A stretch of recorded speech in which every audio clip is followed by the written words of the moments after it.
Elle est assise dans un café, baignée par la lumière douce qui traverse la vitre. Les reflets dansent sur son visage, révélant des yeux qui ont vu bien des tempêtes.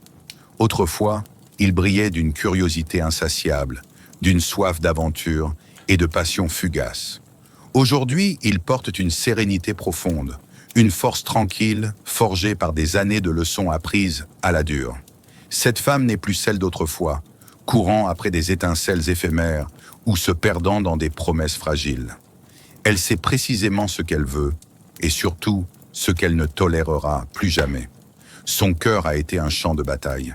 Chaque amour perdu, chaque trahison, chaque moment où elle s'est relevée, plus forte, a laissé une marque. Les blessures du passé ne l'ont pas brisée, elles l'ont sculptée. Les mots doux et les regards charmeurs ne l'émeuvent plus. Elle aspire à la paix, une main stable pour traverser les orages de la vie, un compagnon dont la loyauté est aussi inébranlable que la sienne, et une maturité qui répond à la sagesse qu'elle a acquise. Quand elle pose les yeux sur toi, son regard n'est pas seulement curieux, il est exigeant. Elle ne cherche pas à combler un vide ou à jouer à des jeux futiles. Elle est là parce qu'elle voit en toi quelque chose de rare, une promesse d'authenticité. Pour elle, tu n'es pas une étape, un chapitre temporaire dans son histoire. Tu es une destination, l'endroit où elle peut enfin poser son cœur. Ce choix n'est pas dicté par l'ennui ou la résignation, mais par une clarté absolue, une décision mûrie de construire un avenir avec quelqu'un qui comprend la valeur de sa confiance. Mais cette clarté a un prix. Elle n'est plus la jeune fille naïve qui croyait que l'amour suffisait à tout réparer. C'est une femme qui connaît sa valeur, qui a traversé le feu et en est sortie plus forte. Cette assurance, cette détermination sans compromis peut intimider. Elle n'est pas froide, ni fermée. Son cœur reste ouvert, vibrant, mais il est sélectif. Elle n'a plus de temps à perdre. Elle veut du vrai, du durable, quelque chose qui résiste aux épreuves du temps. Dans un bar tamisé, il tient un verre, l'esprit tourmenté. Il l'a rencontrée, cette femme à la présence magnétique, à la confiance tranquille qui l'attire autant qu'elle le déstabilise. Il y a en elle une étincelle, une profondeur qui l'intrigue, mais aussi une ombre de doute qui s'insinue dans ses pensées. Elle a vécu, se dit-il. Elle a exploré le monde, aimé, souffert, grandi d'une manière qu'il peine à imaginer. Et cela l'effraie. Il se demande qui étaient les hommes avant lui, quelles histoires ont façonné cette femme qu'il ne peut s'empêcher d'admirer. A-t-elle aimé trop fort, perdu trop grand, comparé trop souvent? Ces questions, il n'ose les poser, mais elles tournent en boucle dans son esprit. Pourquoi moi? Pourquoi maintenant? Se demande-t-il. Il l'imagine comme une voyageuse, une âme libre qui a tout vu, tout ressenti, et qui, lasse de l'aventure, veut maintenant s'ancrer avec lui. Cette idée le blesse. Est-il son refuge, son plan de secours? Ou est-il plus que cela? Il voit sa beauté, sa force, sa valeur.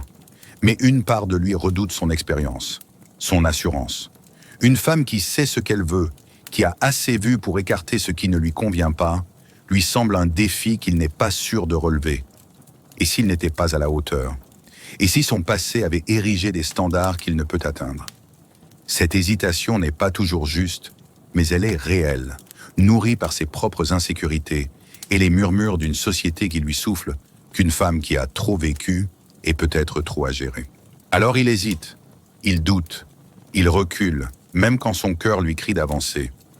Ce n'est pas qu'il ne la veut pas, c'est qu'il a peur de ce que signifie aimer une femme qui a déjà parcouru tant de chemins sans lui. Leurs univers se croisent dans un moment suspendu, peut-être autour d'un dîner où l'air est chargé de vérités tues. Elle le regarde, le cœur ouvert, mais les attentes claires. Elle ne demande pas la perfection, elle veut de la présence, de l'engagement, un partenaire qui la voit non comme un trophée, mais comme une complice avec qui bâtir. Mais lui, pris dans ses doutes, interprète mal sa force, la prenant pour du jugement, sa clarté pour de la critique. La tension couve sous la surface. Elle perçoit son hésitation, la manière dont ses yeux vacillent quand elle parle de ses rêves, de son passé, de son avenir. Cela la blesse, ce doute silencieux, car elle n'est pas là pour comparer ou juger. Elle est là parce qu'elle croit en lui, parce qu'elle voit en lui la promesse de quelque chose d'unique. Mais sa peur obscurcit son regard, et son passé à elle devient une ombre qu'il ne parvient pas à chasser. Voici la vérité contée trop souvent. Ce n'est pas toujours l'amour qui manque dans ces instants. Parfois, c'est la façon dont ils se perçoivent qui érige un mur. Son expérience, sa force, devient un obstacle dans son esprit à lui, tandis que son doute à lui devient une plaie dans son cœur à elle. Ils veulent tous deux la même chose, une connexion, une confiance, un avenir. Mais leurs perceptions, façonnées par leur propre chemin, les tiennent à distance. Le temps avance, et avec lui, le poids de leurs décisions. Elle sait que l'amour seul ne suffit pas. C'est le moment, la disponibilité, la volonté de se rencontrer là où ils en sont qui compte. Elle est prête à construire, à planter des racines, à créer une vie avec quelqu'un qui partage sa vision. Mais lui lutte encore avec ses doutes, se demandant s'il est assez pour une femme qui a déjà tant vu. La question persiste. Parviendront-ils à combler l'écart? Verra-t-il sa force comme un cadeau plutôt qu'une menace? Trouvera-t-elle la patience d'attendre qu'il la rejoigne? Ou partira-t-elle fidèle à sa propre valeur? La vérité, c'est que l'amour est une danse de temps et de choix. Et parfois, c'est le courage de se voir clairement qui change tout. En fin de compte, il ne s'agit pas de savoir qui a raison ou tort.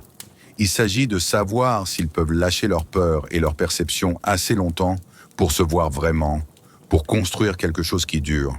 Non parce que c'est parfait, mais parce que c'est vrai.